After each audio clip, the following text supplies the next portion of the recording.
The news day continues here on One News Now. I'm Diego Castro. Here are the top stories of the hour.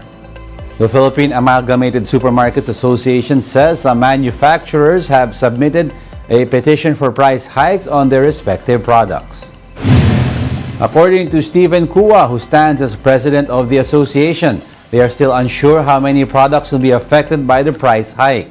However, Kua assured the public that manufacturers are asking for a price hike no larger than 10%.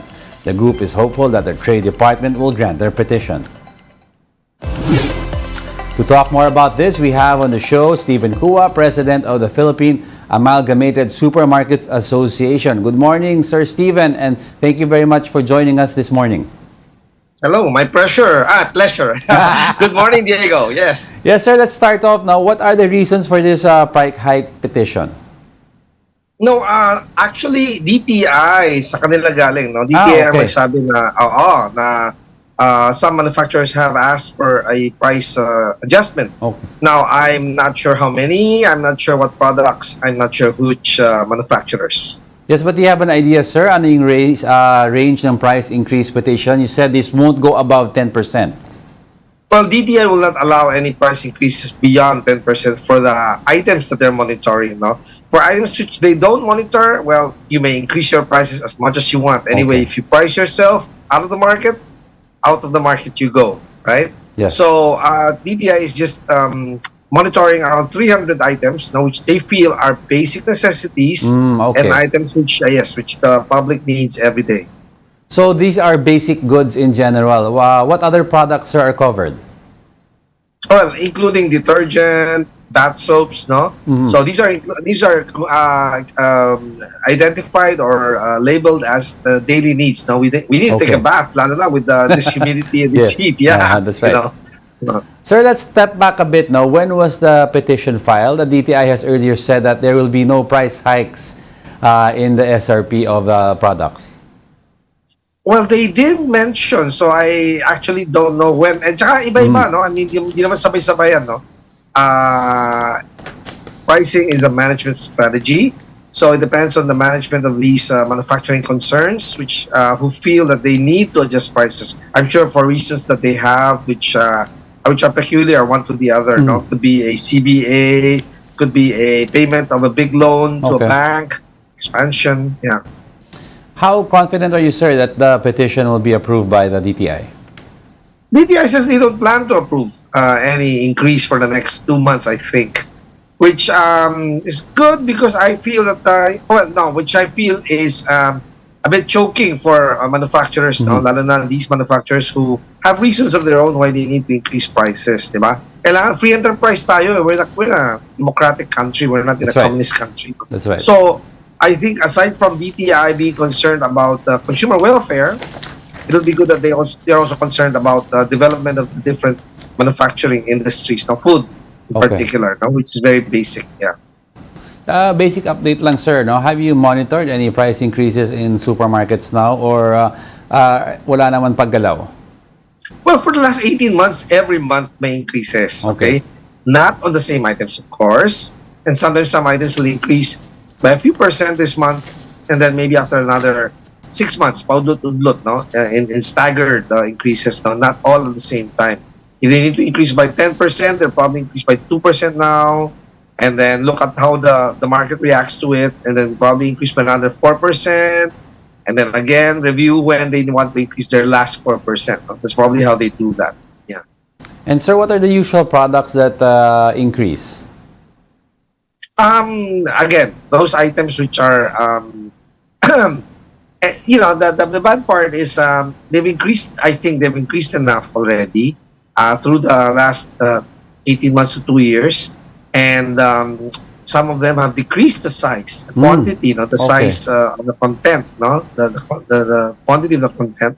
So there's nowhere else to go, no, except probably change the packaging or change the variant, no, because people, shoppers' disposable income isn't exactly growing. That's right. Tantamount to in proportion to the increases in prices of these items. Yes, sir, and of course, ang dami nagtatanong, kamusta na po ang presyo ng asukal? Are sugar prices still elevated as of this time? Yes, it's been close to a year. So this is a bit, the word is confusing. No? Kasi it's not just alarming, it's confusing. No? It was alarming at the start, no? A year ago, when it jumped from around 60 to 100, no? Almost every other week. But now that it's been a year since prices have been over 100 pesos a kilo for white refined sugar, and been more over 6 months since they said last November that there's going to be, the millers are coming up with their harvest, and importations will be in, no? And then there's the raids of the smuggled sugar, no? So Yes. everybody's still wondering why the price of sugar is still that high. Well, thank you very much, sir, for joining us this morning and for those updates. Stephen Kua, President of the Philippine Amalgamated Supermarkets Association. Good morning, sir. Thank you for having me, Diego. The massive fire that gutted the Manila Central Post Office has been declared out at 6:33 a.m. today. The BFP said at least 15 people were injured, including some of its personnel, but no casualties were reported. The fire started late Sunday night, May 21st. As for the operation of PhilPost employees, who will be transferred to their temporary office in Delpan, Manila. Postmaster General Luis Carlos told the big story last night that they are waiting for the final report of the BFP on the blaze. They're still conducting that investigation. It's hard to speculate. I'm just going to be waiting for the Bureau of Fire Protection to make the final report. We'll see maybe in the next 2 days. The Philippine Statistics Authority vows to replace for free all national IDs affected by the fire at the Manila Central Post Office.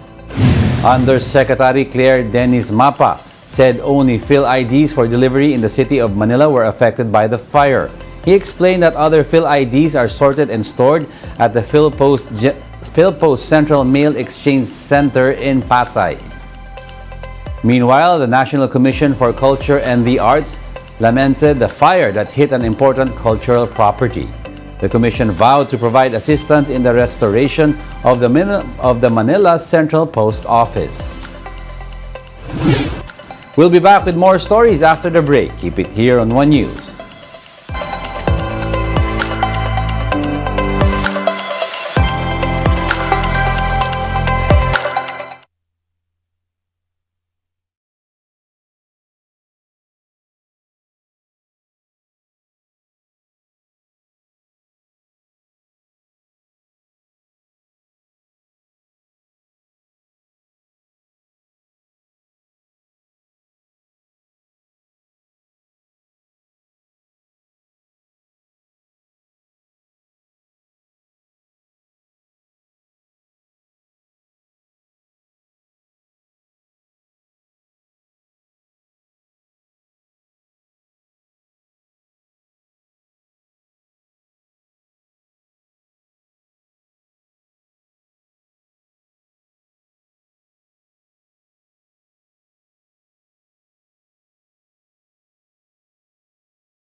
You're still watching One News Now. I'm Diego Castro.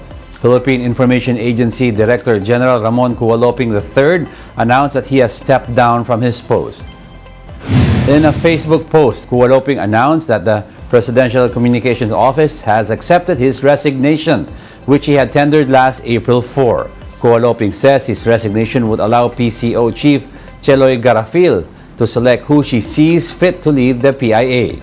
In the same post, he expressed his gratitude for having worked in the agency and assured a smooth transition once his successor has been named. Former Philippine National Oil Company President Ed Manyala questions the extension of the contract for the Malampaya extraction deal. In a forum, Manyala argued that consortium members Enrique Razon's Prime Infra and Dennis Uy's Udena have no technical qualifications to operate the Malampaya gas project. Under the Malampaya Consortium, Prime Energy holds a 45% stake, Udena at 45% and PNOC the remaining 10% interest. Manyalak believes the Malampaya should be run solely by the government under PNOC as they have the expertise to conduct oil exploration and extraction. The Energy Department has earlier said the consortium underwent evaluation before being awarded the project. What is quite clear to us is that the actions and the decisions taken by the government in the approval of the transfer of the rights in the service contract to Udena and to Ricky Razon are all not in accordance, are in violation of the law. It's not in accordance with the provisions of the law. That's why I'm saying, just give us one proof, one evidence that you had technical expertise, technical experience in the past. The Malampaya gas field is considered crucial in the country's energy sector as it is the country's only indigenous commercial source of natural gas. However, it is expected to be commercially depleted by 2027. President Marcos says the renewal of the service contract, which covers the Malampaya gas field, would reduce the country's dependence on oil imports and ensure a stable supply of clean energy. Manyalak is now calling on President Marcos to reconsider this decision. We need to really get to President BBM, you know, to get him to make sure that at least he understands the law and the intent, the objectives, and the benefits that will be derived from whatever decision he makes. I think that we agreed on that would be the best and maybe the only way to and even then we are not sure whether that decision will be the desired decision that we're looking for. And that's it for this hour. I'm Diego Castro. Join us again at 11:15 a.m. We are One News, all sides, all the time.